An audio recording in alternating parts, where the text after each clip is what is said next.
Okay, so hi everyone. So my name is Gil, like Ran said, and I will talk about joint work with Itai Benjamini, a recent joint work with Itai Benjamini and Igor Shinkar, also from Weizmann. And you know, the title at this point won't say much, so let's just get started and see what's going on. So in this work, the two main players are very precious for us as computer scientists, are the Boolean cube and the Hamming ball. So the Boolean cube is just all n-bit strings, say of dimension n. Is all n-bit strings. Sometimes people draw it this way, and when people draw it this way, they mean that at the kth level, like the kth vertical horizontal bar, you have all strings with Hamming weight exactly k. So here you have the unique all ones vector, here you have the unique all zeros vector. And if n is even, and throughout the talk, for technical reason, n will be even, there is also a middle layer. There are also strings with that are balanced. And so this level is like the largest. It contains all strings of Hamming weight exactly n over 2. And if you think about it, it actually looks like this. Just for fun. Because of the distribution of the weights, asymptotically, it's like two Gaussians glued in the middle vertically. But no one draws it this way. And the other player, so for the other player, we will need the Hamming ball. And we will need a ball with size 2 to the n, size exactly like the Boolean cube. And we don't care around where it is, but we do care that it will be that it will sit in the n+1 dimensional Boolean cube. So we'll just take the upper half of the Boolean cube, namely all strings that have Hamming weight strictly larger than n over 2. So it's this part. So this is just the Hamming ball with radius n over 2 centered around the all ones vector. Just a Hamming ball. It's not really important around which point it is centered. Sorry, why is the size exactly stupid? Great. So because n is even, this is the technical part that we need. When there is no middle level in the n+1 dimensional Boolean cube, right? And therefore, there is no middle there, so you don't have to choose where to go, and splits half in half. Okay? Yeah. So the point I want to emphasize now is that these two sets are very different from each other for many respects, but I will just give one example why they are very different. So consider this Boolean cube, but let's level the field and put it also in the n+1 dimensional Boolean cube in the natural way. So we will consider just the embedding where you just set the last bit to 1, the last new bit to 1. Okay, so this is like a natural embedding. It preserves everything that you want about the cube, right? Just append a 1. So it looks, if you think about it for half an hour, it looks like this. Just the left-hand side here, or the right, it's not important. And from the functional point of view, functional analysis point of view, this is just the dictator function, the ones of the dictator function. And Bn, the Hamming ball, the upper half of this n+1 dimensional Boolean cube, is just the majority function.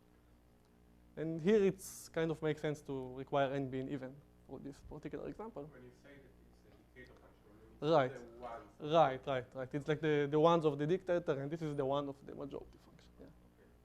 Okay. Right, the preimage of the one. And I don't need to convince you that these are different functions. But also from other respects, the Boolean cube and the Hamming ball are very different. If you consider edge boundary or vertex boundary, then by classical results of Harp or Poincaré, etc., you can show that when one of them is the minimizer, the other is the maximizer of some natural property, and vice versa.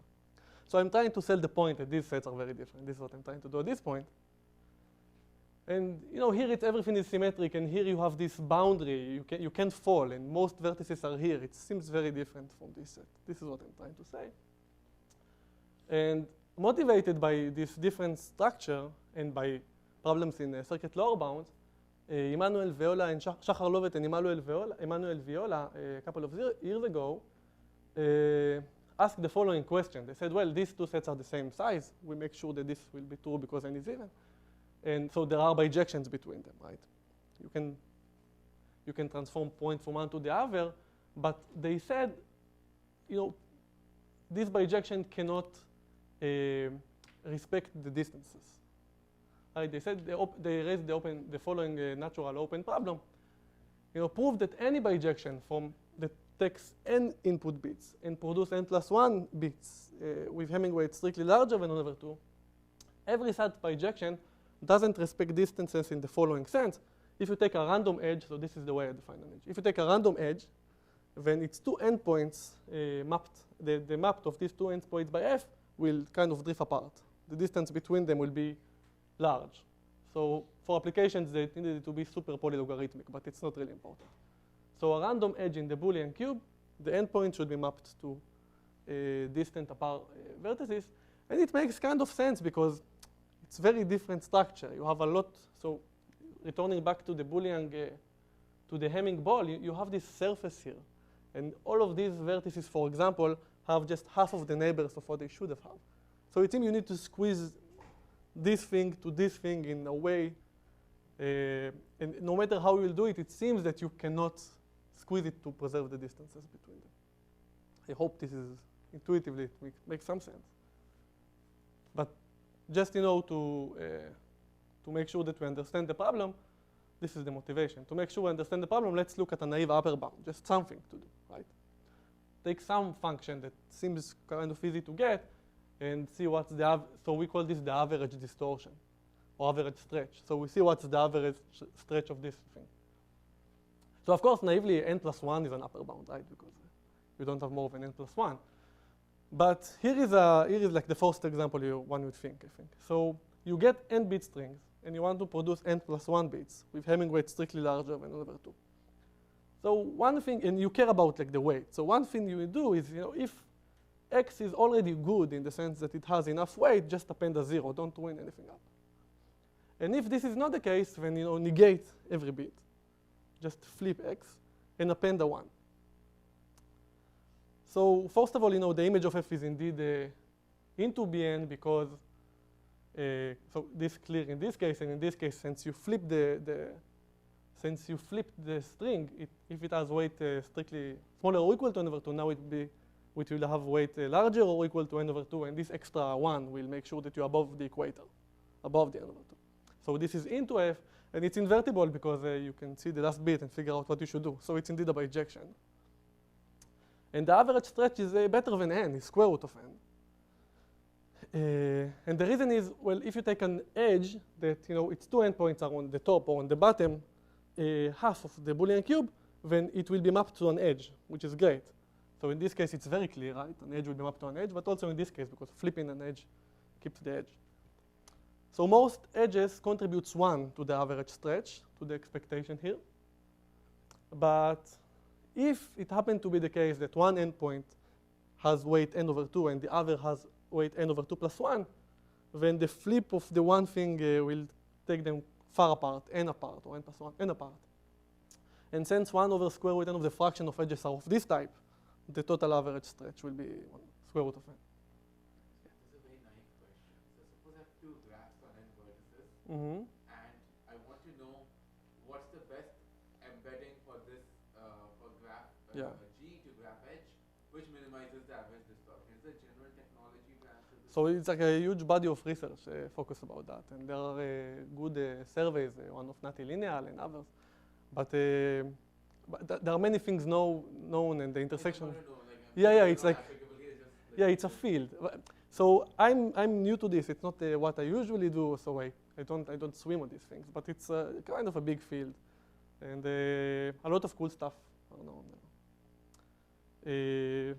Okay. But this is like a naive question, a simple question.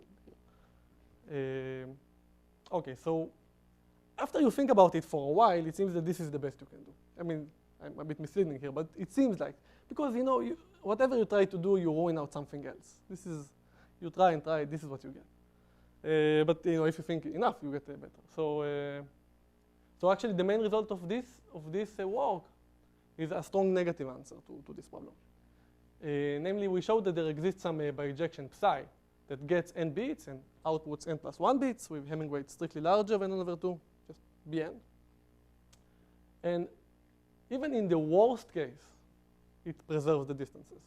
Namely, for any edge, the two endpoints mapped by psi will go to distance at most 4 apart.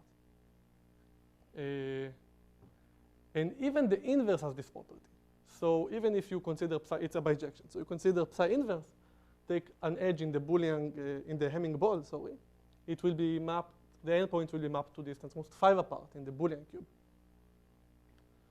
And you can write these two together this way. So take any 2 points, not necessarily an edge, then so it's a Bi-Lipschitz thing, right? The distances, the ratio between the original distances and the distances after the mapping is bounded by a constant in both directions. And this holds because of the triangle inequality, right? If an edge is mapped nicely, then also a path will be mapped nicely. Yeah, so this is why the paper is called a Bi-Lipschitz Bijection. Okay, but in computer science, you can also ask, what is the complexity of psi? And I don't want to get into this in this talk, because in this talk we will only prove one, but it's very easily computable. It's computable in polynomial time for sure, but it's actually computable in much lower classes. So it's computable actually by uniformly generated constant depth circuits with threshold gates. So it's very, very easy to compute. You can actually see it's very easy to understand it. And actually the TC0, if you know what it is, it's like the right class for it, because if you can compute psi, you could compute majority, and the reduction is very simple also. It's in NC0. So it's not, this is only if you care about complexity, and the motivation was from complexity, so we cared about that. But if you care about how hard is it to compute psi, the answer is it's not hard. It's easy. Yeah. Is it possible that such a psi could be? That is a great question. So this is an open question. I wanted to. So yes, I don't know if people hear the question. So we do not know. So this is not in AC0, but we do not know if there is a psi in AC0. And this is actually a question I think of Viola. But okay. I'll talk about this later on. And one last property about psi, which I won't get into in this talk anyway, but I just want to mention, is that it's also very local. So psi outputs n+1 bits, but if you just ignore the last bit for a second and consider all the first n bits, then actually with high probability the ith output bit will be the ith input bit. So the probability that the ith output bit will be different from the input bit is like going to 0. And this also kind of implies that psi doesn't move things too much. If you are somewhere, you will be of distance at most square root n apart from where you started with, on average. And actually, I mean, it should be mentioned that every function that has this property by Friedgut-Junta lemma also has some property like this, not for all, but for like 99%, etc. But this psi has a even stronger, a stronger locality, so it's nice to mention it.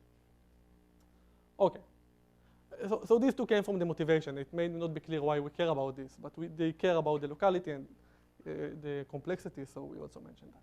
But for the rest of the talk, we will prove one, almost the entire proof. All ideas for sure. Okay. So are there any questions? So actually, I don't want to construct psi. I want to construct a bijection from the Boolean cube to the upper half of the n+1 dimensional Boolean cube. And the construction is based on a classical result of dated back to the 50s of the Bruijn, Tengerben, and Kuritschik. And I will call it BTK for now, from now on. So BTK offered a partition of the Boolean cube to symmetric chains. So forget about the n+1 dimensional Boolean cube. We focus only on the n-dimensional Boolean cube for now. So, and what is a partition to symmetric chain? So what is a symmetric chain? So a symmetric chain in the Boolean cube is just a sequence, a path. CK, CK+1 till Cn minus k. It's symmetric because it's start at CK and end at Cn minus k. And Ci, for every I, has weight exactly I. Right? It's just some path that goes up, and the middle vertex in the path is in the middle level of the Boolean cube. And there is a middle level because n is even. Okay? So this is a symmetric path. There are many ways to partition this thing to symmetric chains. You can do trivial stuff. You can do more interesting stuff.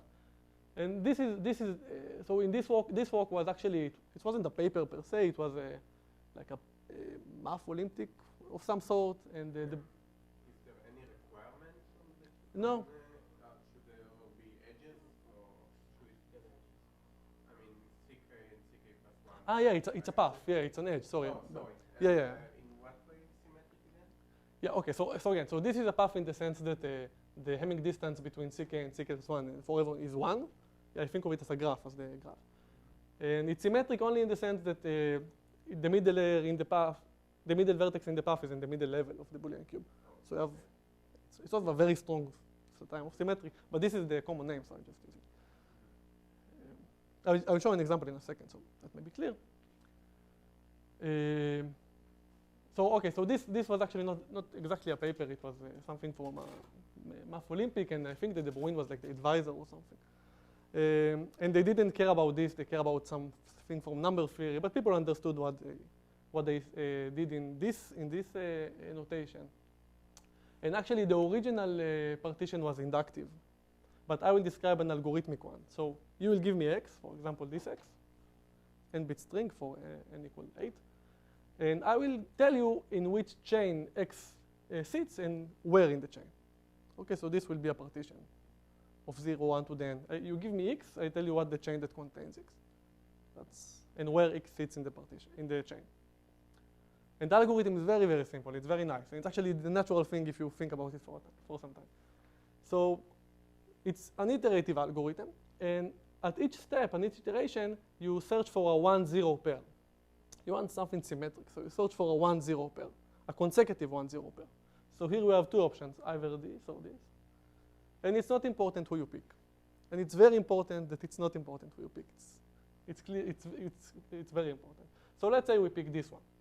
So we pick it and we mark it. By marking, I mean we put a little header above these bits and continue with the algorithm while ignoring what was already marked.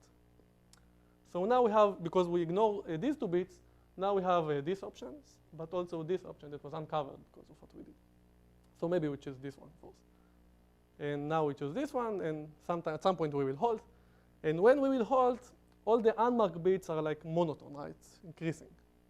The string that is left must be some sequence of 0 followed by some sequence of 1, because otherwise you could have continued.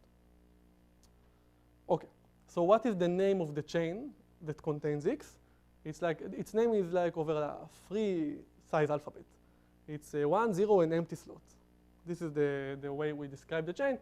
And the name of the chain, to get it, you just remove the heads of what you already marked, and what was unmarked you replace by an empty slot.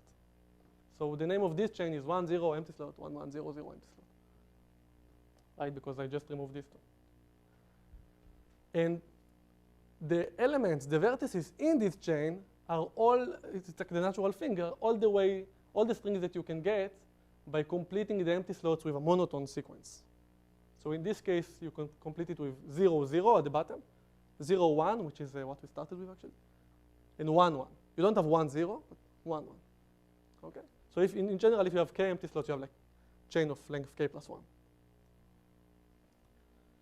So why is this a partition? So it's a partition just because you believe me that it's not important the way you do the things. If you believe that, and you can think about it for a few seconds, then you know, given x, you just give me the chain that contains it. So it's a partition. It's well defined, it's a partition. And it's symmetric because, so n is even, and in each iteration you removed a 1 and a 0. So you remove 2 bits. And you stopped at some point, and at that point, the number of empty slots is also even. And so the length of the chain is odd. No, it's you need to think about it. It's something like it's very related to the parenthesis problem. And you can think about it. It took me like 5 minutes to convince myself.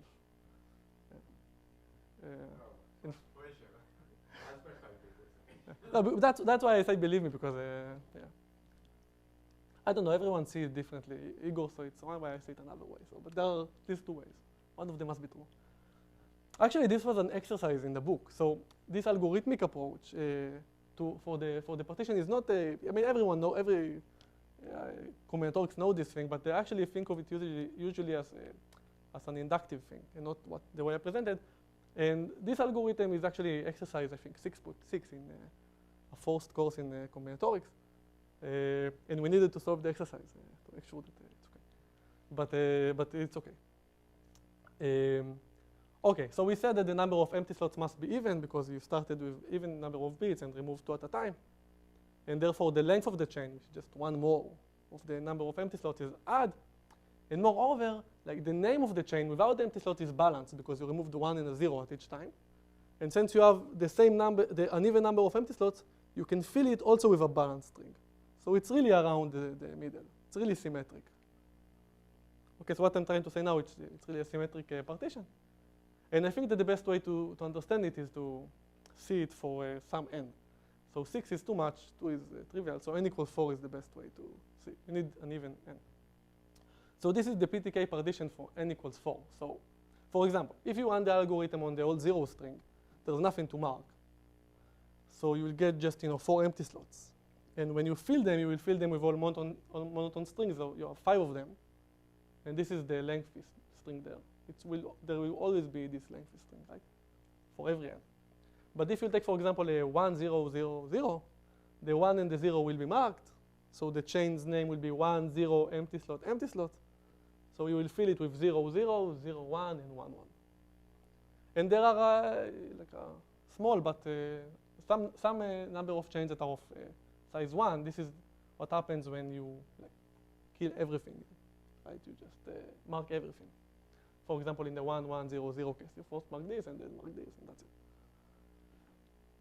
So this is the partition. And it's very well known to people in this field. And what we need from it, we talk about distances. So what we need from this is some metric properties. So we prove 2 metric properties about these very cool chains. Right? They are cool chains. So this is what we prove. So say you have an edge xy in the n-dimensional Boolean cube. So if x and y sits in the same chain, this is not typical, then things will be great for us when we construct psi. So what's important for us is to consider the case where an edge connects 2 chains. So x is contained in some C sub x, some chain C sub x somewhere, and y is contained in another chain, C sub y. Okay? So we proved 2 properties about these chains. The first is that if 2 chains are connected by an edge, then their length must be of distance, must be almost of the same distance.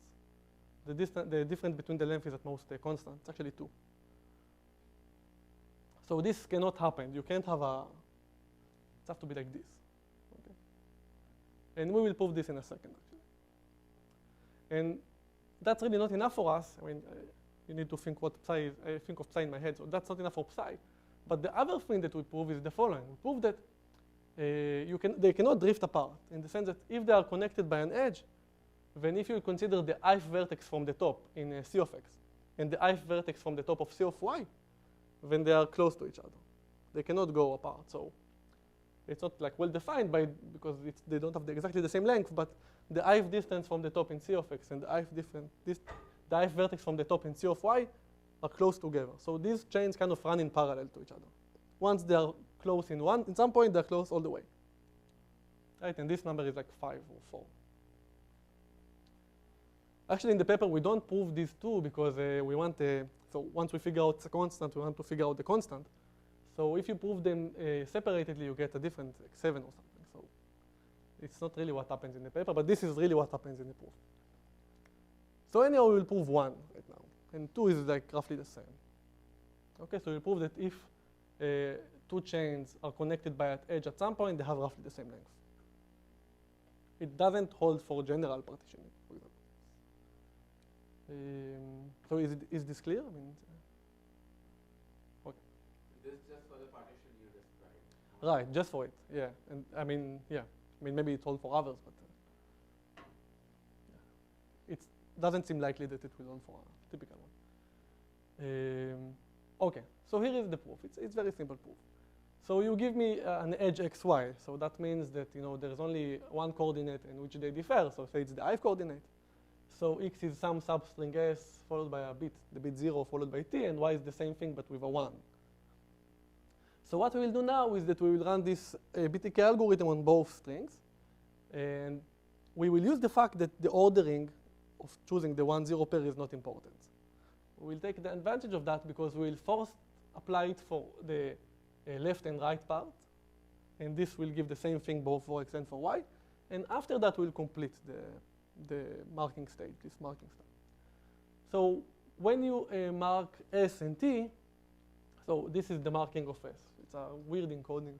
So when you mark s, you will have some marked stuff. And in between, you will have not necessarily consecutive, but in between you have A0s followed by B1s, which are unmarked. All the rest are marked. Right? And this will happen also in the case of y, of course. And in t, the same thing. You'll have some marking, and maybe C0 will survive, and followed by D1s. And maybe nothing will survive, but maybe this will survive. So what is the length of a chain? The length of a chain is the number of empty slots. And the number of empty slots is the number of things that were unmarked, right? Everything that was unmarked is an empty slot. So I claim that you don't care about these things. It's not important. It's not important because it doesn't contribute immediately to the length. And even once you will continue with the marking stage will never look at these things. So you can just remove them for the analysis, right? So you can just assume that you are focusing on in very simple strings. So for the length of the chain, this, you can think of this as this thing, just A zeros followed by B ones. Now it's followed by C plus 1 zeros because of the 0 at the ith position, and afterwards the C zeros that were unmarked from T, and then D ones. And in Y you will have roughly the same thing. You will have A zeros, but now you have B plus 1 ones, C zeros, and D ones, right? But now you have to continue the marking stage. You actually continue here, but it's not important, so you continue here in your head. And so what will happen now? So some ones here are now will be matched with some zeros here, right? This couldn't happen before because there was this separator in my head. But now that you continue the marking stage, nothing can happen here and here, of course, but now these things, the ones and the zero are being matched. So it's really kind of, you need to separate to three cases according to which is bigger, B or C. It's not really important. So let's assume that B is larger than C. B is smaller than C is the same. And actually B equals to C will give the same length, so it's not a good example. I need to have some. So B is larger than C. So in case that B is larger than C, it's also, it's strictly, so it's also larger than or equal to C plus 1. So when you complete this marking stage, C plus 1 of the B1s here will be marked. So it's these guys with all of the zeros. But you will be left with B minus C minus 1 ones. So the entire thing here is like A zeros followed by whatever ones were left, maybe 0. And these are the marked stuff, and the one to the no one touches it. And the length of the chain is just the number of unmarked bits, which is this thing, A plus B plus, it's number of unmarked bits plus 1. So it's A plus B minus C plus the D at the end. Now you should do the same thing to the other side. So in the other side you have way more ones than you need really, right? So out of the B plus 1, 1, C will be marked, but you will be left with B plus 1 minus C, unmarked ones. And the length of this chain will be just 2 more because you have this plus and here have the minus 1. So you see that the length of the chains are of distance 2 from each other. Okay. Are there any questions? This actually proves 1, right? And to prove in 2, it's the same thing, but you have more cases. But it's the same idea. Okay, so now given this metric properties, I will construct psi. So recall that we want to construct some function, some bijection, that gets n bits and outputs n plus 1 bits with Hamming weight strictly larger than n over 2. And so instead of telling you how to apply psi on x, I will tell you how to apply psi on all the vertices in a chain because it's easier. And if you have an x, just find the chain that contains it. So say you have a chain, right? This chain. It has an odd length, so say it's this thing. And what you really want to do is like to squeeze everything up and use the extra dimension. And the way to do so is the following. So psi will take C1 to itself, but will append the 1. So the top vertex in any chain is really stays where it is. And now you will take C2, so psi of C2 will be also C1, but you will break the tie with the extra dimension. You put a 0 there. So you packed both C1 and C2 into C1. Right? And C3 and C4 will be packed to C2. Namely, psi of C3 is just C2 appended with a 1, and psi of C4 is C2 appended with a 0. So now C3 and C4 lives in C2 in some sense. And C5 and C6 will live in C3. Okay? So psi of C5 is C3 concatenated with a 1, and psi of C6 is also in C3 concatenated with a 0. And lastly, C7, the bottom vertex will be mapped always to the middle vertex, concatenated with a 1. So what really happened is that every vertex moved halfway to the top, roughly, maybe plus minus 1, and with an extra plus 0 or 1 at the end. So in particular, even the smallest, the low weighted, the vertex with the lower weight in the chain move to the exactly to the middle of the chain.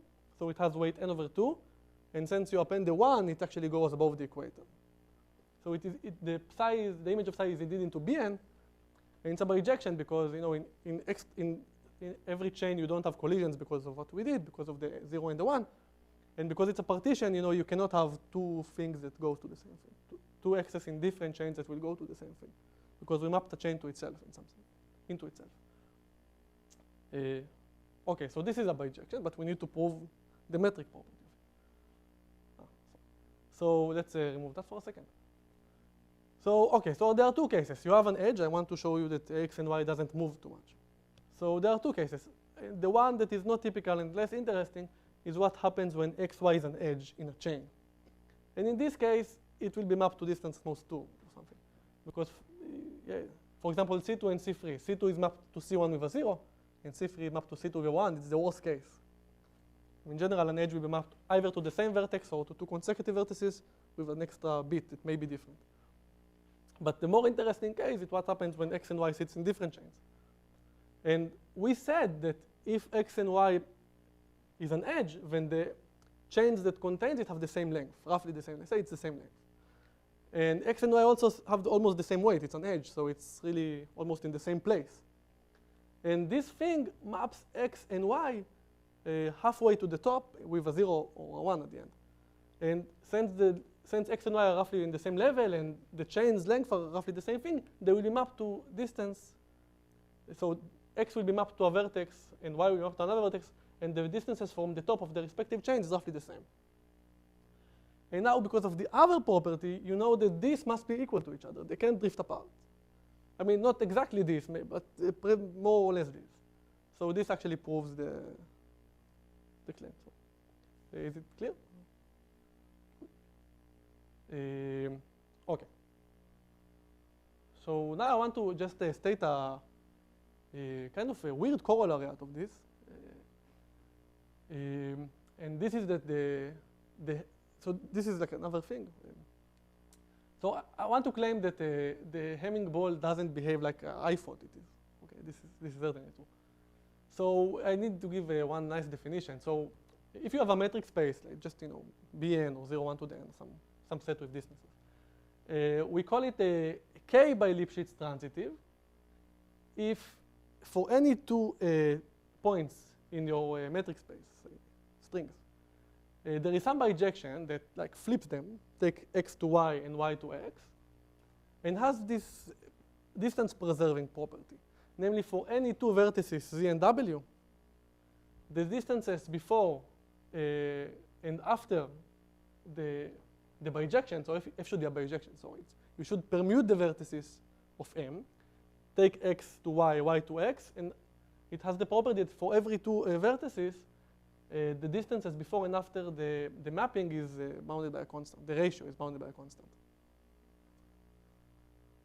So it kind of says that x and y roughly see the same thing. For any 2 points, you kind of see the same thing if you just replace the names. If you don't care about the names, you kind of see the same thing. The kind of is because of this k. So maybe from x you saw an edge, but from y it would be a path of distance at most, of size at most k, of length at most k. For example, the Boolean cube is a 1 Bi-Lipschitz. It's symmetric, so it's 1 Bi-Lipschitz transitive. So there is a mapping for any x and y. There is a mapping that map x to y, y to x, and keeps edges being edges. And this is like a simple one. It's this one. So given x and y, the mapping should depend on x and y. So given x and y, just replace the name by XORing u, the vertex that you care about right now, with the XOR of x and y. So f of x is y, f of y is x, and parity doesn't change distances.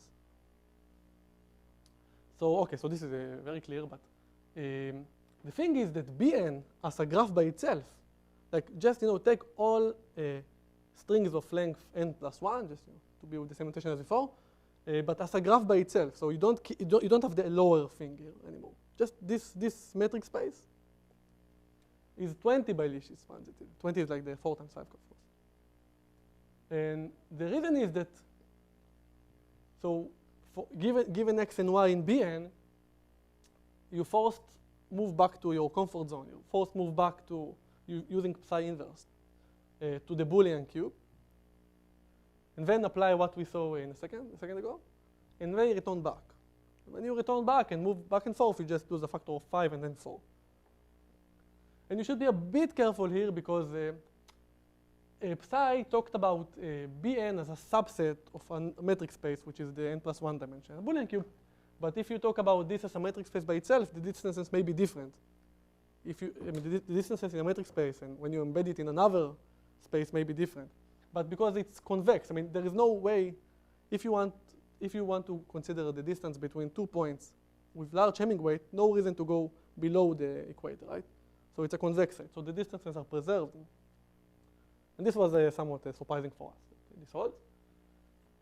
Surprising because it seems like the middle of the hand. Right, yeah, exactly. So this actually says that all one vectors and all the vectors in that see the nothing see roughly the same view, which is weird for a bit.